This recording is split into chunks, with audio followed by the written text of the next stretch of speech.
We are live. Sorry about the 30-second delay there. Had a bit of a technical thing we had to sort out, but we've sorted it, which is good. So we are live according to the ticker in the corner. It's got a little counter on it. And I've got it on my other Mac, so I'm going to show you a little bit of editing in a minute. So welcome. What we're going to talk about, apart from the exclusive Full Frame Club that opens tomorrow, as well as full membership again for the Academy, we're going to talk about today the new Lightroom masking tools, because they've confused a few people. And so I've helped quite a few of our members about, what it is, how to use them, and, they're actually very good, but it can look a bit confusing because the term mask makes people think about Photoshop and masking and layering, and it's not quite the same. So once everybody's sort of live, I'll put the website address in here.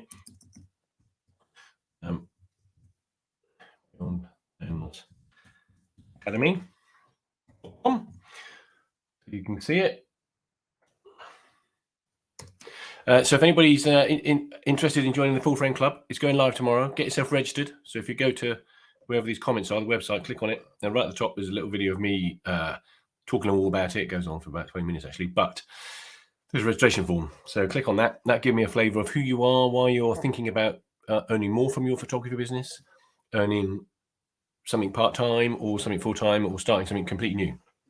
Any all of the above or any mixture of it could be useful for you. So by registering, it's not mandatory, but it's a good idea because it gives me a flavour then of what people are looking for, just to make sure that we cover it, and also to make sure it's a good fit for anybody who is considering joining and setting up a business, whether it's full or part-time. So yeah, it looks like the count is going up now. It's a fair few people joining, which is good. So I'll make a start then.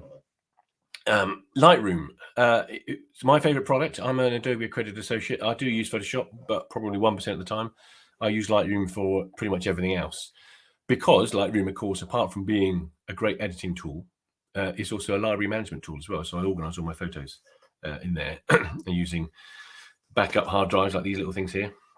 2 terabyte that, waterproof, shockproof, 2 terabytes, solid state, absolutely amazing. So let me share my screen. If anybody's got any questions or comments, do put, just make sure this is live on the other screen so I can still see what's going on. Let's have a look. Yeah, I can see what's going on there. So yes, if you've got any questions, we're not sure about anything, pop it in the comments. I'm happy to ask it, answer it, even ask it, answer it, whatever. So let me make this full screen. Let me change that to that. And let me share my screen. This is the fun bit. Let's see what happens. So if I now go over to, I want to hide that, go to Lightroom. We should have Lightroom up. Now I'm looking at the other screen now because I can't. Now I've got. Yeah, you can see me in my little head in the bottom corner there. So that looks good. Right, let's find an image. Any one of these. This one will do. So these are some random dog images from a shoot a few years back, actually. This is Bella and Tia. So there were 2 dogs. Oh, where's the other one then? Oh, yeah, little Jack Russell. But I use this just to show you a couple of the tools. So let's pick this image here. So you've got, obviously, these tools exist in the develop module, the masking tools. Library is all about organization. So if I go to develop, it might be a bit slow because I've done an update just before we went on live, which was probably not the best idea to do. So what's changed is over here in the top right. This used to have radio filter, graduated filter, and brushes and stuff. And now it's, and obviously the crop tool and the clone tool. Those 2 things still there. So I want to crop this image. I click on crop. Then I've got my crop tool. I can make it bigger or smaller, do whatever I want to do. I can straighten them up a little bit if I want to, all those sort of things. So that's still there. So that's straightforward. The clone tool, if you want to remove things, is still here. So you've got clone in here. So if I want to clone that out, not done the best job of it, but that'll do. That's not bad, not bad. So the clone tool and heal tool and crop tool are all still there. They look slightly different, but they are still there. So that's what the good news. Red eye reduction, I never use it, but that's still there. But all your brushes and your radial filter and your graduated filter, all that kind of stuff that you think has disappeared, when you click on this thing here, look, it says masking, it's all there. I don't want to keep looking down there, I'm just checking comments. So what you do is you click on it and you get a little menu that comes up like this. Let me delete all these masks a minute. Where's it gone? Delete. Obviously, I've done some masks on this one before, so here we go. Yeah, delete. Right. So there are no. So this is an image now which has got minimal editing to it. Yeah, hardly anything done to it. Click on the masks, and you'll get. Where's it gone? This come up. This little button. If you don't already have a mask, this is what you get. So all your tools are still here. Look, brush, linear gradient, actually graduated filter, one that you use on the top and bottom or whatever. The radial gradient, and then color range and luminance. And so these, the brush, linear, and radial gradients are ones that I used to use quite a lot. Yeah, you're not wrong there, Ryan. I love it. Lightroom's amazing. So let's just show you a couple of things that. So if you were using a gradient filter, here, look, linear one, you click on it, and you still get the same arrangement. So you can drag down. So imagine that's got sky in it.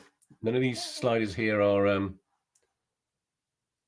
adjusted yet. So if I want to drop the exposure down up there, or say I wanted to change the color or something, make it a different green or something like that, those are, you still do it in the same way. The good thing is there's another funky little tool here. You may remember, if you've used Lightroom before, you go in and use a brush and you move all your sliders all over the place. And when you come back to use it again, they're all in the same place again. If you click reset sliders automatically, leave that box ticked, what happens now is when I come back in to do another tool adjustment, they're all back in the middle. Pretty funky tool, quite like that. So let's get rid of that one because we aren't going to do that, but I've just shown you how you do it. So let's imagine we want to do a radial filter, which is the circular shape one, or whatever shape you want. There you go, look, that's the shape. So say I want to do something like that. And I want to, in this case, well, the way this is, see the red is, let me just change the feather so there's a bit more feathering down the bottom there. That's better. In this case, because the red is highlighted, that's where the edit's going to be. So let's put that on silent because there's somebody at the door. If you want to, so if I want to make an adjustment now, it will just inside that shape. So let me show you. See?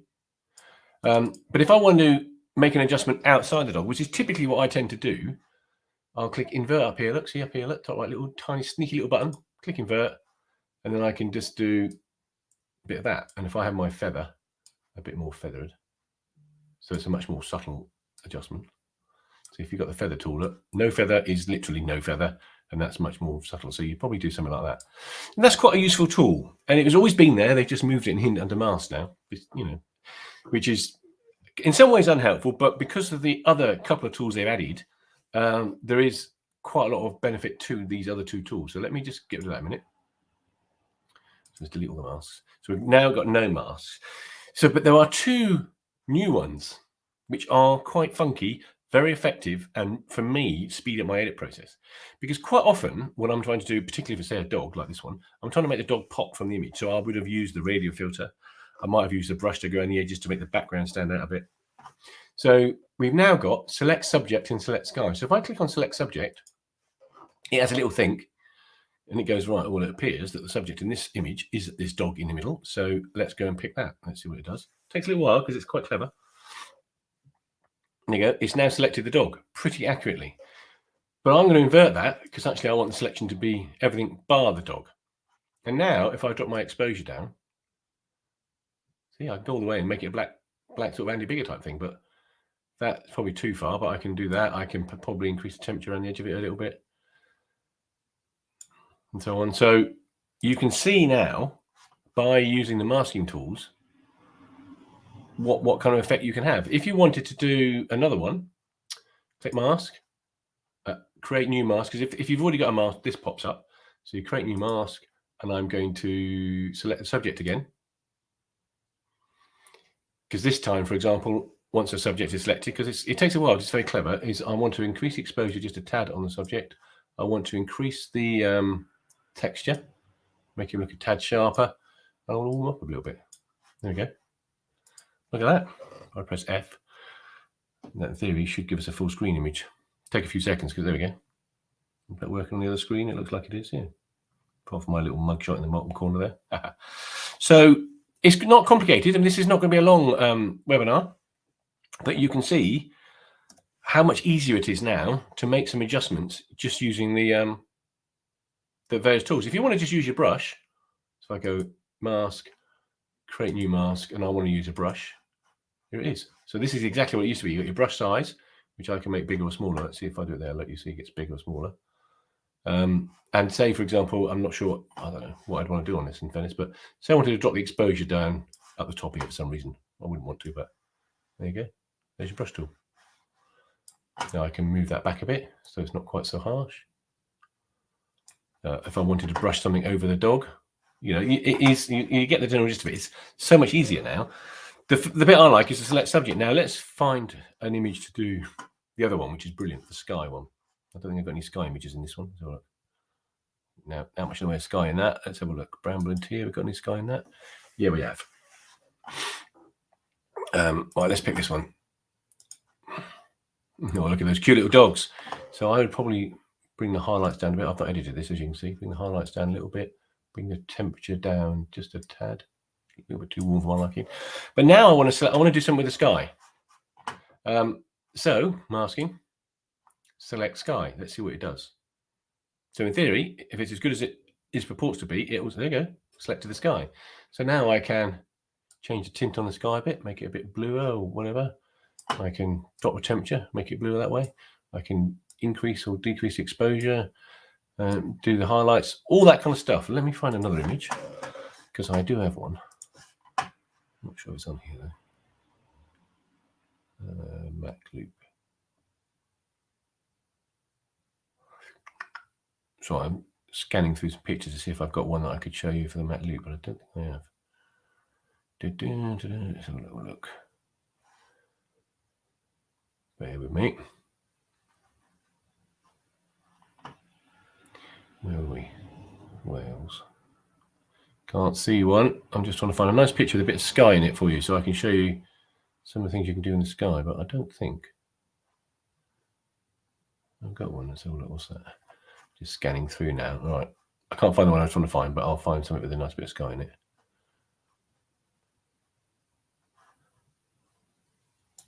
Here we go. It's a random photo that I was using to show my friends the issue of the chimney breast. So let's get the shadows up so you can see the chimneys. Look at that. Well, hey, look at that difference. Amazing, isn't it? Shadow slider. Yep, you're not wrong there, Ryan. So now, I've increased. So say I want to increase the definition of the shadows a bit more on the chimney stack. I'm going to go in and select subject.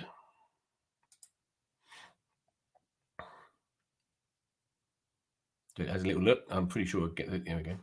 And I want to just increase the exposure just a bit. There we go. I'm going to show a little bit of a bit more texture so I can get some details. It wasn't really an issue for this because what I was showing was that little pot on the left is no, sorry, the pot in the middle, which is on the used chimney, and it's the wrong type. That's meant to be used. That cover, that cowl in the middle chimney stack is the wrong one. So anyway, I used my photography skills to be able to get it sorted. So let's just see what this does for select sky.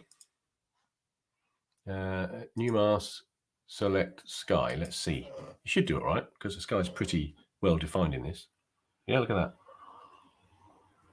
So now we can make that sky look a little bit more dramatic if we want. Make it a bit bluer. We can drop the highlights out to get some more detail in it. We can put the exposure up a bit. We can change the tint, make it bluer, make it more dramatic. You can do all these little things like play with temperature. Where's the saturation? I can make it bluer. I can make it black and white. All that kind of stuff is so much easier because what I would have had to do in the past, let me show what I had to do in the past. Let me go and undo these edits up until here. There we go. So what I would have had to do in the past to sort of play around with my sky is either A, used the linear gradient, which does that, but that sort of gets in the way of the chimneys a bit. So we don't want that. The next thing I'd have probably done is create new mask, as I'd have probably used my brush. And having my brush with the temperature up a little bit and the saturation up a little bit, I'd maybe brush fairly big and just started painting around. But it's not, it actually doesn't work that well. Fair's doing that, does it? Yeah. So just, doing that and then being a bit careful around the chimney stacks. And whilst you could do it, because you can make the brush small, look, and get in between them. You can probably see, look, if I go in here, look. You can do all that. But if you go over the edge of it, see, it's affected it. So what I found for me is, much as the tools are still there, let me just stop sharing this a minute so I can come back here. Stop screen. Well, hey, back in the room. What I found is those tools are easy to use, but in particular, they've speeded up my workflow. So where I'm looking to create a subject to make it stand out a bit, I can get the Lightroom to select the subject, and then I can do my edits around the edge of it or on the subject of it. Or if there's something to do with the sky, when you pick sky, it's pretty powerful. So let's have a look. Yeah, exactly. Very powerful. And there's a whole raft you can do more. So in terms of this exclusive full frame club, which is opening tomorrow for all new members, or for members actually, because we've not done it before in this format. We've done it for pro aspiring pros. Editing is a big part of what we do. I mean, for photography these days, as it used to be in the old days of film, which would have been the darkroom, now it's the Lightroom model, or Photoshop, whichever one you use, and you spend a lot of time doing it. And it's important to have the skill in that area to get the images to stand out and ultimately be able to reflect what it is that you're trying to achieve as a photographer in terms of your style. And editing is a big part of what you turn out. So your style is embedded in the way you edit to a degree. So there you go. So a fairly brief one, but I thought, well, I want to come on live and just talk about it. What we're doing the rest of the time today. I think that's it for today. In fact, I know it is. So tomorrow we are doing, so about 10 o'clock-ish.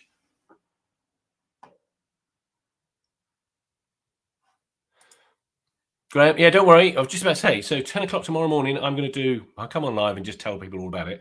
And the website will be open then, so you'll be able to go on and join and all that kind of stuff, which is brilliant. But that's going to be open until Sunday night. So don't worry about it. You'll have all weekend to decide. I'd rather than doing just in 24 hours. I think that's just a bit much for people. Although some companies do that. We're going to leave it open until Sunday night. And so we'll be doing more tomorrow. So 11 o'clock, once I've done the... not 11 o'clock, 10 o'clock, I'm going to be live or thereabouts, just talking about the Academy, what it's all about, and for members who are photographers, as well as the Full Frame Club, which is ticking on the bottom here. All the features are involved in that, because that's going to be very exciting. And the pricing and everything will be available. And trust me, it is going to be amazing. The financing have gone bonkers. I don't care, my business. So it's going to be fun.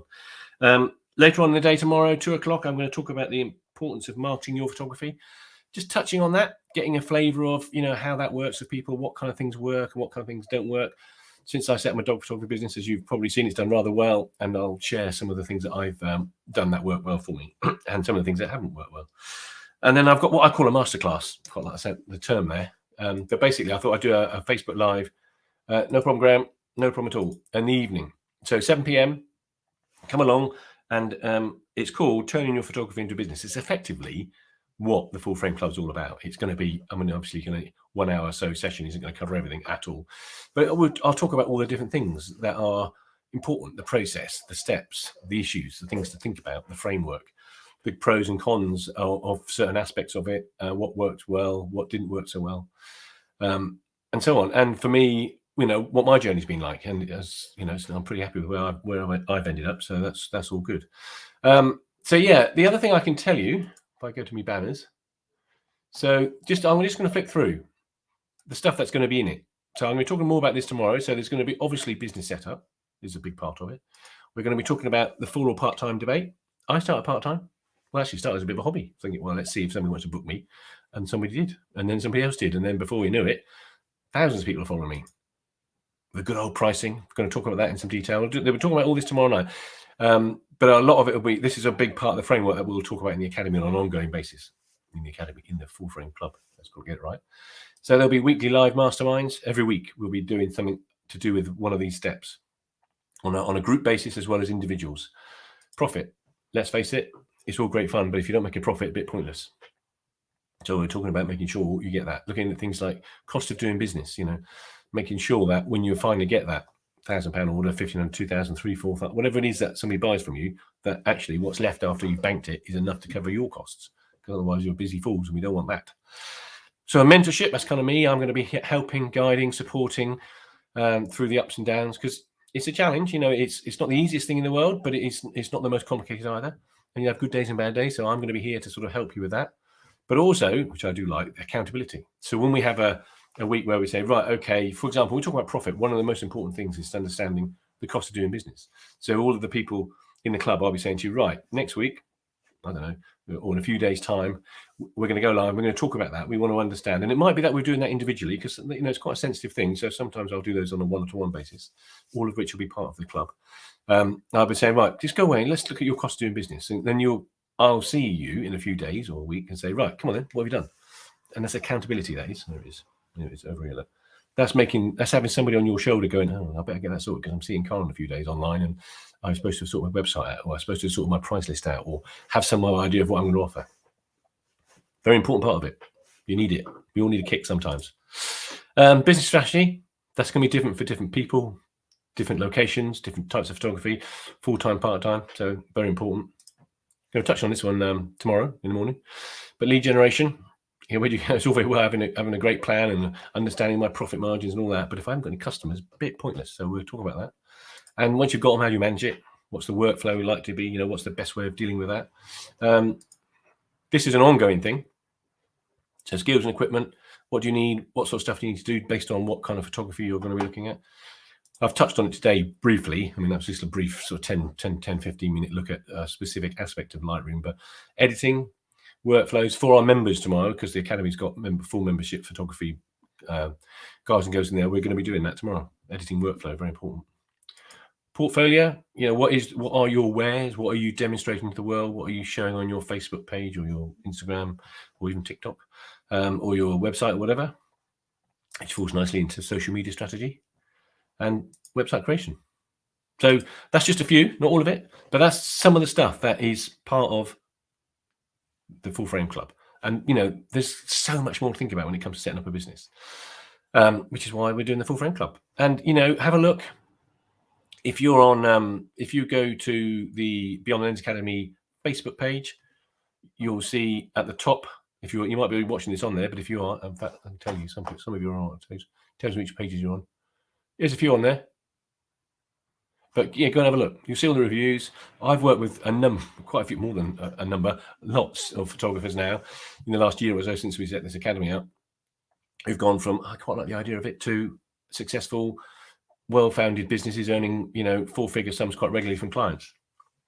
So, it is not as hard as it may seem, but you need a bit of help and support, to say the least. And that's what I'm about, because I like sharing and help people. So, unless any more comments, let me just check the comments. So Graham covered that. I think I covered. Let me just check. So my computer wants to do another update. Yeah, don't worry, Graham. It'll be when you get back at 8 o'clock in the evening, you better log on and you'll be able to watch the playback of the webinar we're doing at 7 live. And then that's all right, Ryan. No, it's good. I enjoy it. I love coming. I used to do a lot more of these, and I'm going to get back to doing it actually, because it gets people, and motivating is a good word actually. I like hearing that, because it is one of those things that photography can be a bit of a, what's the word? It goes in ebbs and flows in terms of your interest. I've had years before I set this business up of like, well, I can't, I haven't had time to use my camera for a while, and then I'll go away on one of our trips, and I'll come back and I'm buzzing. Oh, I want to get a new lens. I want to do that, and that's what it's all about. A big part of what I want to do in the academy. Same for Elizabeth. Look what she's saying. Brilliant. Yeah, no, it'll be coming out tomorrow. When you wake up tomorrow morning and log on, it will be there, and you will be amazed at the pricing. It can be limited, so don't hang around. If you want to join, get joined, because once we close the doors on Sunday, that's it. And we aren't going to be opening the doors, certainly for the Full Frame Club, for quite a while, because what I want to do with those that decide to join is get them where they want to get. And we ain't going to do that in a month and then have a load of new members. So we are, here we go. Yeah, I'm your man. It's so important, and it is. Photography is a lonely thing, isn't it? It is, it's one of those things, just as a hobby. If you go out and do photography a weekend and you've got some nice shots of birds or some landscape shots, it's like, well, you might put them on your Facebook page and show your mates, but it's a bit lonely. So one of the biggest values we'll get from the Full Frame Club, as well as just photography membership, is that feedback loop. We've got a private Facebook group which you'll all be part of if you join, which has got 100 odd people in there, hundreds of people actually, who are constantly posting pictures, sharing, giving feedback, and it gives you that motivation. We do a regular image critique review. where we come up with a theme and people will submit some images and I put a little presentation together and I review them live. It just gets you reconnecting with your camera. And if from a business point of view, if this is the sort of thing you're thinking about, making some money. And, you know, there are a lot of people I've spoken to, and quite a few people have put on their registration forms, that have sort of said, look, you know, I wish I did this years ago. The last few years have been a challenge. You know, I was furloughed and now I'm back to work and I'm getting on the train or I'm doing the commute or I'm driving to work or whatever it is. And I'm just not enjoying it. And, you know, people have said to me in the past who've joined, when we set this up, 18 months ago, and those that joined is what was called Pro Aspiring Pro then. Like, yeah, but it's all very well, but it's going to be a bit of a project on the side, isn't it? It's like, okay, well, you know, what are your earning expectations? And, you know, some people sort of say to me, oh, I'll be happy if I get 500 quid a week out of it. It's like, easy. Some people want to earn 20, 30, 40, 50, 100,000, whatever it might be, all of which is very possible in photography. I know people who are earning hundreds of thousands of pounds of photography. So, you know, and I don't do too bad myself. So it is possible. And I think I said yesterday, and I've said it a few times on webinars, you know, I've worked for major companies, some of the biggest companies on the planet at very senior levels, as well as my own businesses, big ones, and nothing comes close to this. Going out, meeting a client, so a day in the office, meeting a client with a couple of dogs in a beautiful park somewhere or some woodland or forest, and then spending an hour or two walking around with them, taking photos, and coming back and getting paid for it. You know, it doesn't get better than that. Very rewarding. You know, it's the same with wedding photography, it's the same with portraiture, equine. It's very rewarding to earn money from your hobby. I think it's Steve Jobs or somebody once said that if you earn a living from your hobby, you'll never work a day in your life. I just realized, I wish I did it many, many years ago. Because it was 6 years ago I went properly pro. And I've had a camera since I was 18. And that's a bit more than 6 years, as you may be able to tell. Anyway, look, I'm going to leave you in peace. I'm wittering on. Thanks for coming along. Thanks for those who've sort of commented, asked questions in the group. That's great. So we've got a few more. Just a quick reminder, no more today, but tomorrow there's 3. So tomorrow morning, 10 o'clock, I should be live. The website will be open, so members will probably have already joined by then because people are quite keen. I'm going to be talking about, in the afternoon, marketing, photography, and I'm going to be talking in the evening, a big long session. Say long, it'll be half an hour, however long it takes, but all about the business structure because it gets people going. Let's look what else. And then on Friday, once people start to register and everything else and getting going, I'm going to come on and do a couple in the morning to leave you in peace. So 10 o'clock and 12 o'clock, generating leads, just touching on that because it's quite important. Leads and customers, we need them. And then at 12 o'clock, I'm going to talk about the cheap competition locally. I hear it all the time. Some of you here have perhaps looked at it and thought, wow, there's a bloke down the road doing it for half the cost that I want to do and I can't make money. Don't worry about it. We'll talk about that tomorrow. So I shall leave you all in peace. Thanks for coming along. Have a great day and hopefully see you inside the club. Don't forget to register. So on these comments, Facebook website address, click on that. There's a form at the top, just below the video me written on, where you can register. You're not mandatory, but it just gives me a flavour of where you're coming from and what equipment you've got and so on. So see you later. Thanks for your time. Bye.